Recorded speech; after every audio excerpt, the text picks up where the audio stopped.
안녕하세요. 여기는 대한여한의사회 유튜브 채널입니다.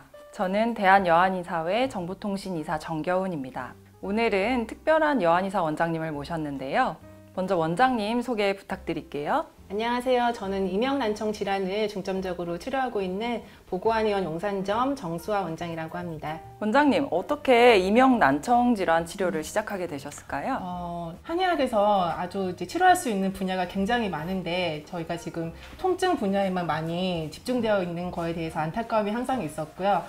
그 와중에 한의학의 장점을 잘 보여줄 수 있는 다른 전문 분야가 어떤 게 있을까라고 알아보는 도중에 이비인후과 질환에 대해서는 저희가 검사 기계를 쓰는 게 가능하다는 걸 알게 되었고요. 네. 그럼 이 분야에서만큼은 저희가 치료함에 있어서 검사를 못해서 아쉬움을 겪는 그런 경험은 좀 덜하겠구나라는 네. 생각에 이명난청 질환을 중점적으로 치료하게 되었습니다.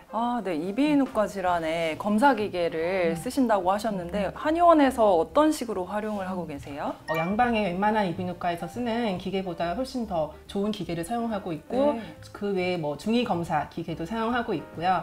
경피 적외선 체열 조사 기기라고 해서 보통 한의원에 가면 발이 차갑다, 배가 차다, 얼굴에 열이 많다 이런 얘기를 많이 들으실 텐데 그런 것들을 이제 온도로 정확히 볼 수 있는 그런 진단 기계를 사용해서 얼굴이나 귀 쪽에 혈액순환이 잘 되고 온도 분포가 어떻게 되는지 파악하는 그런 기계도 쓰고요. 가속도 맥파 검사 기계를 사용해서 자율신경계는 또 괜찮은지 또 파악하는 것도 합니다.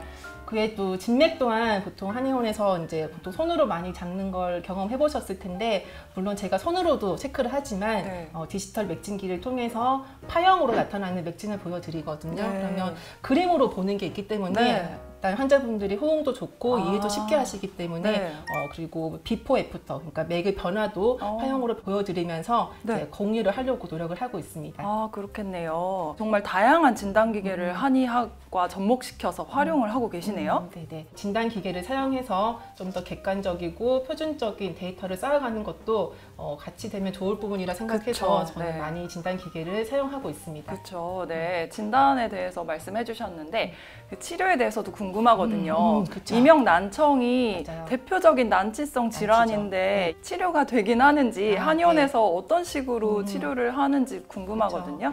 한의원에서 좀 이 치료가 잘 되는 이명의 경우에는 일단 난청이 없으셔야 되고요. 일시적으로 이제 스트레스를 많이 받거나 불면증이 생겨서 오시는 이명의 경우는 그나마 치료가 잘 되고 보통 한의원에 오시는 이명 환자분들의 경우에는 보통 이비인후과에서 치료가 안 된다는 얘기를 듣고 오랫동안 방치를 하시다가 오시는 경우가 많으신데요.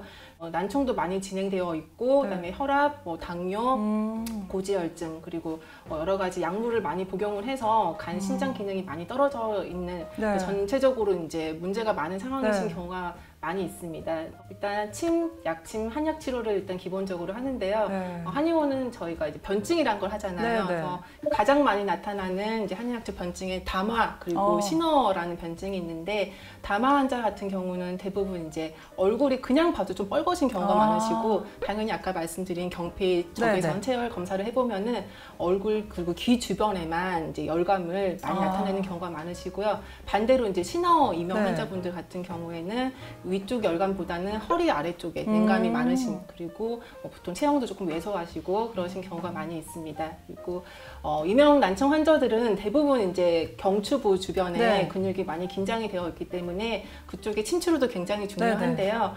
풍지 그리고 풍부 그리고 청회, 청궁 이런 주변의 혈자리를 자극을 해서 순환이 잘 되도록 도와드리는 치료를 같이 하고 있습니다. 한의원에 내원하셔서 아까 말씀드린 그 여러 가지 변증이 사실 하나만 나타나신 경우가 보통 없으시고요. 두세 가지를 겸하고 계신 경우가 많기 때문에 좀 정확한 진단을 받으시고 맞는 치료를 하시면은 조금 더 이명 치료를 잘 받아보실 수 있을 것 같습니다. 제가 개인적으로 궁금한 게요. 저도 가끔씩 잠을 못 자거나 과로를 하거나 이럴 때 귀에서 삐 하는 이게 희미하고 작은 이런 소리가 들리는 적이 있었어요. 가끔 이거 느껴지거든요. 이것도 이명이에요?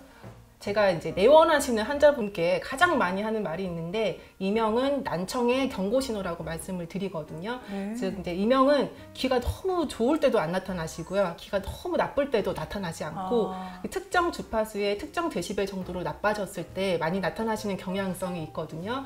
특히 지금 말씀하신 삐 소리 같은 경우에는 고주파 구간에서 난청이 생기셨을 때 발생하신 경우가 가장 흔합니다. 주파수랑 관계가 있는 거예요? 네, 그 주파수라고 하면은 그러니까 우리 달팽이관 안에 우리 소리를 인지하는 구간들이 다 할당이 되어 있거든요. 꼭 피아노 건반하고 비슷하다고 보시면 되시는데 아까 말씀드린 고주파 구간, 그러니까 생활에는 아무 필요가 없지만 그 고주파 구간에 일정 난청이 생기면은 본인은 인식하지 못해요. 내가 난청이 있다는 거를. 하지만 검사를 해보면은 그 부분에 난청이 있으시고 거기서 보통 이명이 발생하시는 경우가 대다수입니다. 생활 청력 구간, 고주파 구간 이런 이제 주파수 구간별로 이게 들리는지 소리가 검사를 하는 거군요. 네네. 그 할당된 부위를 하나하나씩 눌려보고 하나 이 정도 소리까지 들리는지 안 들리는지 그런 검사를 한다고 보시면 됩니다. 이 이명이 보통 귀의 문제로 생각이 되는데 뇌의 문제랑 연관지어서 치료를 하신다고 하셨는데 이게 불면증이나 수면장애 이런 것도 관련이 있는 건가요? 네, 아주 긴밀하게 관계가 있는데요.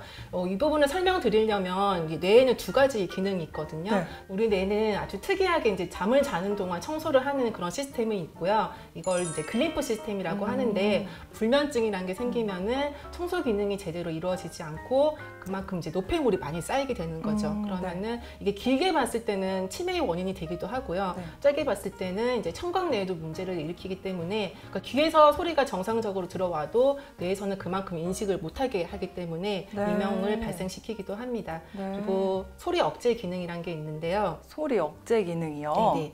우리가 이제 살면서 이 모든 생활 소음을 다 듣고 산다고 생각하면은 아마 굉장히 괴로울 수밖에 없어요. 그러니까 그래서 뇌에서는 알아서 우리가 들을 필요가 없는 소리들을 제거해주는 소리 억제 기능이란 게 있는데 불면이 생긴다거나 뭐 스트레스를 많이 받거나 이런 일들이 생기면은 뇌가 그 기능을 점점 하지 않게 되고요. 그러면은 평소에는 잘 듣지 못하는 소리들, 그러니까 예를 들면 뭐 냉장고 모터 소리, 그리고 뭐 전구, 조명 소리 이런 것들이 크게 들린다고 표현하시는 경우가 많습니다. 이명 난청 환자들 숫자는 계속 늘어나고 있다고 하는데요. 이렇게 고생하시는 환자분들을 위해서 한마디 해주시고 싶은 말씀이 있으시면 해주시겠어요? 네.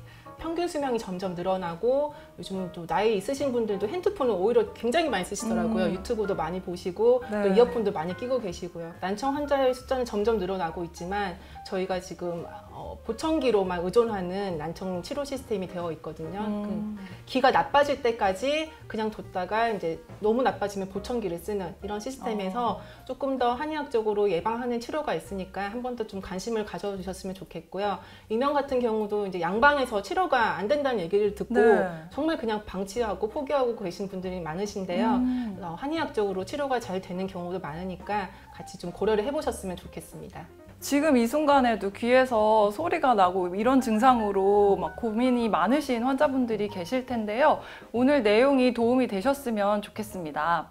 오늘 도움 말씀 주신 정수아 원장님 감사합니다. 네, 지금까지 대한여한의사회 유튜브 채널이었습니다. 오늘 내용 도움이 되셨다면 구독, 좋아요, 알림 설정 부탁드릴게요. 앞으로도 더 좋은 영상으로 찾아뵙겠습니다. 감사합니다.